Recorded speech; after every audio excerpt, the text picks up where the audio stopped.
All right, this is a quick video to show you how to create patterns in Photoshop.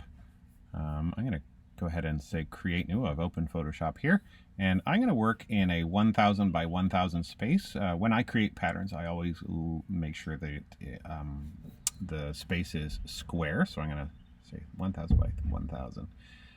Which is going to result in a very big pattern, but we're going to create two different types of patterns, and we're also going to save them in various sizes so that you can use them in different applications, and I'll show you how to do that now. So here we go. I've got a big white square, and we're going to start by actually turning on a few things to help us while we create our pattern. So I'm going to go to View, and we're going to turn on Rulers.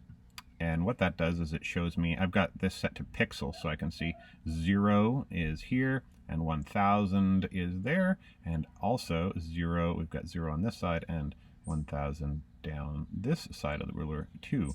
And that's going to help us when we're creating our patterns. The next thing I'm going to do is I'm going to create some guides.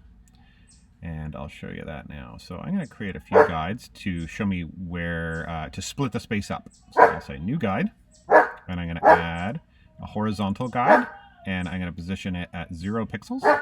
And I'll do that again. View, new guide. I'm going to put it halfway at 500. And then finally a new guide at the bottom. And these help me when I'm drawing to keep things symmetrical or make sure they line. I'll put this one at 1000.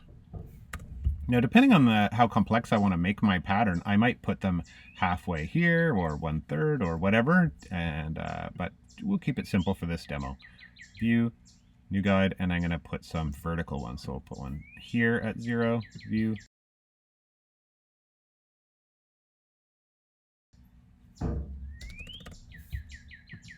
Okay, so I've got my guides. I'm going to do a sort of a freehand pattern. Now, this is something I haven't actually done before. I don't know how it's going to turn out. But basically, what I want to do is if I have a line, if I have something that's touching this edge at, let's say, 100 pixels, I want to make sure that I have it also touching the same edge at the same place on the other side. Kind of like Pac-Man. When Pac-Man goes off one side of the screen, he comes back on the other. Well, let me show you the difference. So let's just create a terrible pattern here for a sec, so I can, just for illustration, edit, define pattern. And I'll just call this pattern 1. So what I can do with this pattern is open up, let's create a much bigger space. And we'll use our fill bucket.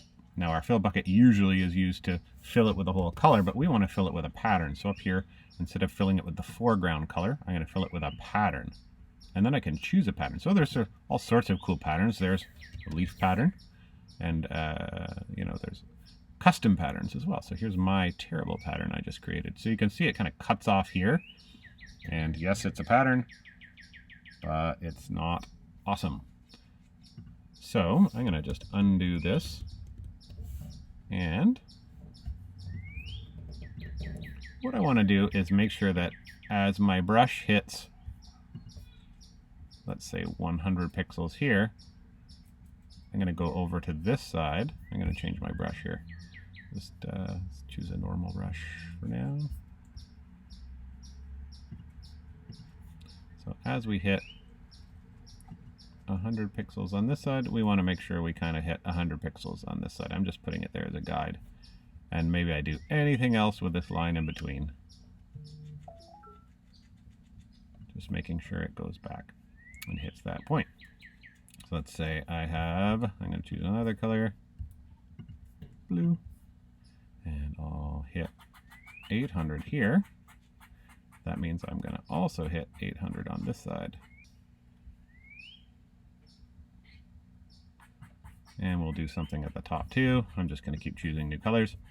This is not going to necessarily be a very nice pattern, but I'm doing it for illustration. So let's do 200 and 200. And green. We'll do 600 and 600. And then maybe I'll just grab a few other colors, and anything that doesn't touch the side of the screen, it doesn't really matter. So just gonna put some random dots. Okay, is it gonna be messy and not very nice? Yes. Here we go. Edit and define pattern. Okay, so pattern 2, although it will also not be the most beautiful pattern. So again, I've just chosen a new bigger space. I've got my fill bucket here, and instead of painting with the foreground color, I'm going to choose pattern, and then I'll choose this pattern here and fill. And now you can see they kind of line up. I could do a little more work here. So where that orange line hits up here, could be better, but you get the idea. The other lines maybe a little with the green too, but the other ones sort of continuously go along, and it's kind of ugly, but it's okay. The next thing I might want to do is make this smaller and define it as a pattern again. So I'm going to do this. I'll say image size. Let's shrink it down. We can shrink it down the original size, but we could also just say, you know, we'll define one that's at half the size. And again, I just say edit, define pattern, and okay. And now when we paint it in, it looks like this. So, you know, smaller. All right, let's make an actually nice pattern. You know, if you're a great drawer, then you could do some really beautiful stuff here. I unfortunately am not a great drawer, and therefore cannot. So I'm going to say File, New. Again, I'm going to do a custom 1000 by 1000 shape. I'll say Create. And this time, again, I'm going to add my guides.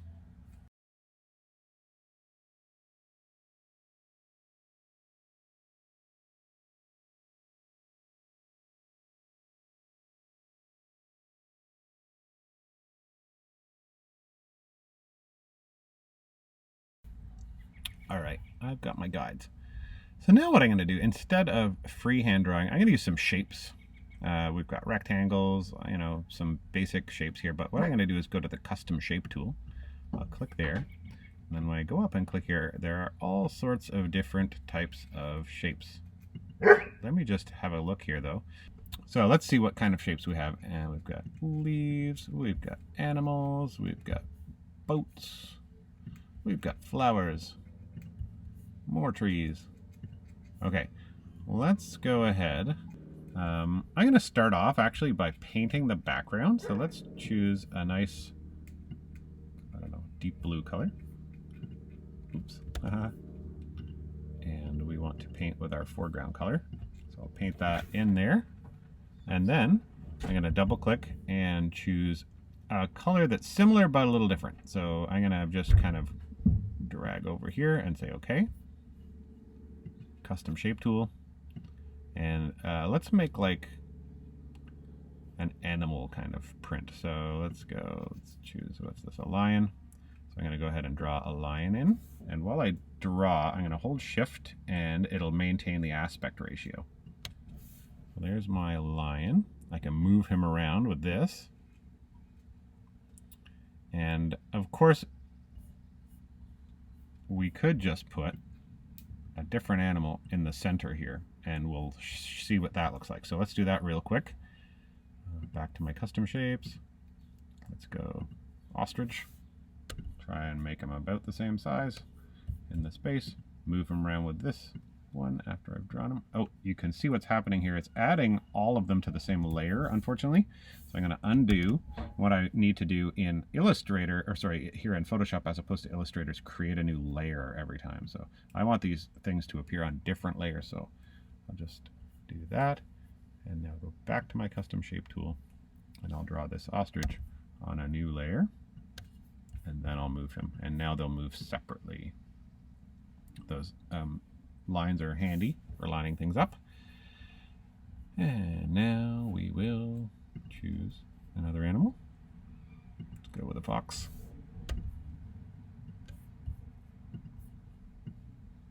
Oh, I've done it again. I have to create a new layer.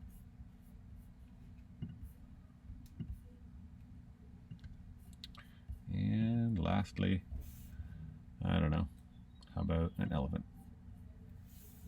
New layer, and draw it there. So you can see I have 4 layers. 1, 2, 3, 4.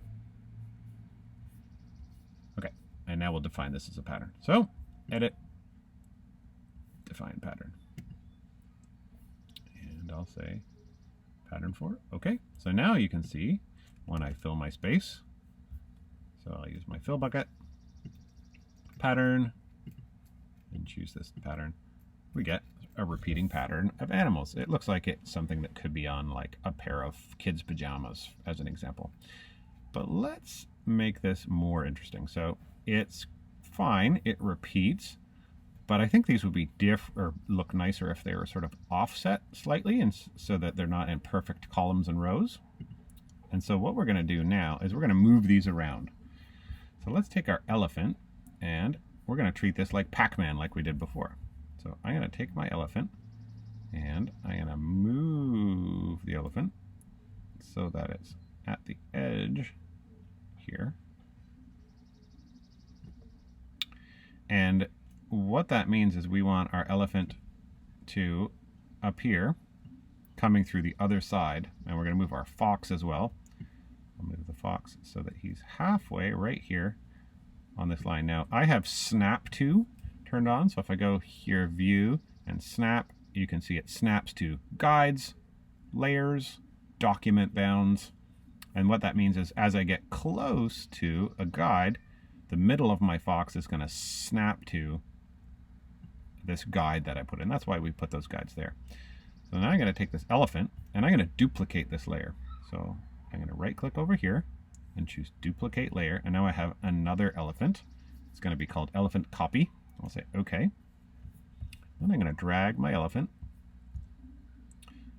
and those pink lines show me they're lined up, and it's going to snap to the halfway point over here. So we can kind of see, does it look right?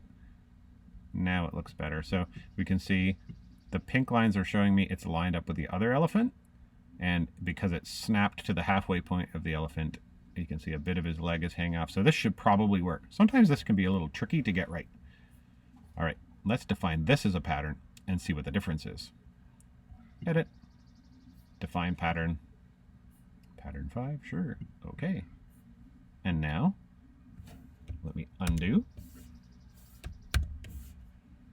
fill tool, pattern, and choose the new pattern we've just defined, and let's see how it differs from the first. So now you can see, instead of things being in perfect columns, they are sort of staggered down. So we've got our lion and ostrich, lion, ostrich, lion, ostrich, but then we've got elephant, fox, going, kind of going along this way. And this is more like what you might see a pattern would look like on, let's say, a pajama print or wallpaper or something like that. Okay.